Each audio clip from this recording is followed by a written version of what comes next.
Environmentalists in South Africa are worried about mass plastic pollution at its coastlines that continue to threaten marine animals, food safety quality, human health, and coastal tourism.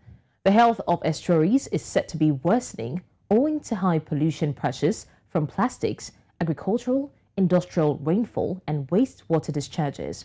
A recent survey showed that the health estuaries were shown to be deteriorating with downward trajectory largely due to a 33% reduction in the volume of freshwater inflows reaching the coast and significant modification to 63% of overall estuarine habitat. With this, environmentalists say there is a need to urgently explore new and existing legally binding agreements to address marine plastic pollution in the country. Now, to speak more on this environmental impact, we are joined by Desmond D'Sa, the Office Coordinator at South Durban Community Environmental Alliance. Thank you, Desmond, for joining me on the news. Good evening, and good evening to all. Good evening, Desmond. Now, Desmond, we understand that the coastlines in South Africa are suffering from massive pollution. What exactly can you tell us about this?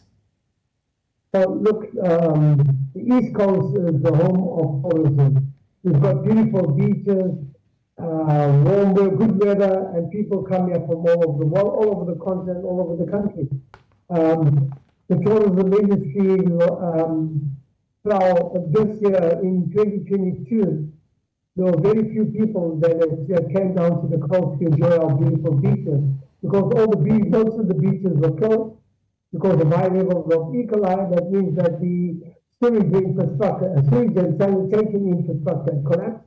And had collapsed since the 12th of April when we had those heavy floods, and it's not being replaced. So that was a major problem because people would have got sick, their health would have been impacted upon, they would have suffered from diarrhea. The plastic industry has been complicit with the illegal dumping of plastics, and I'm just glad that the convention in Kenya that took place, I think we must implement it. South African government must implement the banning of all plastics. The third thing is that the chemical and petrochemical industry has been affected because of a lack of maintaining their storage facilities. And this happened through the COVID period in 2020. It also went on during the climate change, during the heavy floods that we experienced in the province, where 500 people lost their lives and thousands of people have been left homeless. The storage facilities have leaked huge amounts of crude oil into the estuarine and into our ocean, killing the marine life. So this is a multiplicity of different types of chemicals that stem from the petrochemical industry and directly are responsible for the plastics, for the illegal dumping that has occurred on our coastline and has deprived people of jobs.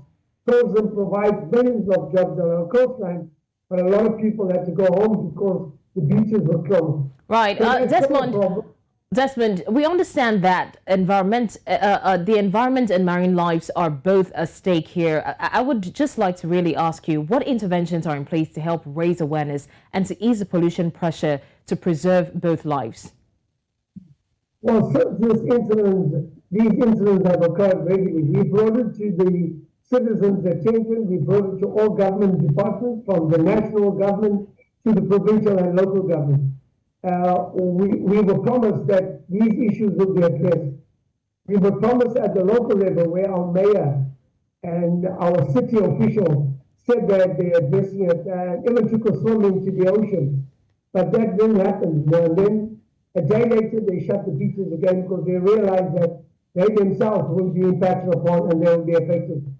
E. coli creates diarrhea and running stomach. So children that are swimming in beaches will be affected and have been affected. We've seen that already. So the beaches are closed. Not all the beaches are reopened since this incident, and it's happened all along our coastline, even to the Western Cape as well. So it's a widespread pandemic that has occurred in our country. I've never seen it happen before as much as what I've seen it happen now. And we cannot blame climate change because climate change is caused by fossil fuel industry who continue to defy the logic of moving and just transitioning away from fossil fuels. So the government has to come up and deal with the problem, and that's been the problem. They haven't dealt with it. We heard that they're putting out media statements, but that's about all. All right. I've been on the beaches every single day to observe and to monitor and to bring it to their attention that the Durban beaches is not safe to swim in. All right, Desmond, say these issues are not addressed. What are some of the dire consequences that should be expected if they're not treated properly? Well, the problem is that we just don't have the resources. We don't have the money, and we don't have the technical skills that are lacking in our city, in our province, and in our country. The technical skills are lacking, and what we do have though is that we have constant load shedding. So all our power stations are collapsing; they're closing down. We are given units at this moment in time completely shut in South Africa, and that also plays a big role in ensuring that the infrastructure does not work to its capacity, full and capacity. So when you don't have energy, your equipment cannot fully function, and that's why that's part of it. Not all the faults can be blamed to the electricity. All right. But we've been having this problem for a number of years now.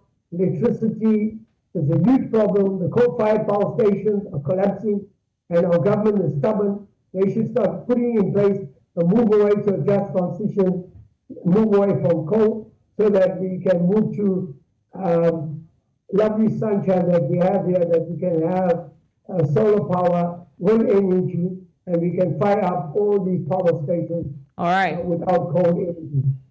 Desmond D'Sa, the Office Coordinator for South Durban Community Environmental Alliance, thank you so much for joining me on the news. Thank you, appreciate it.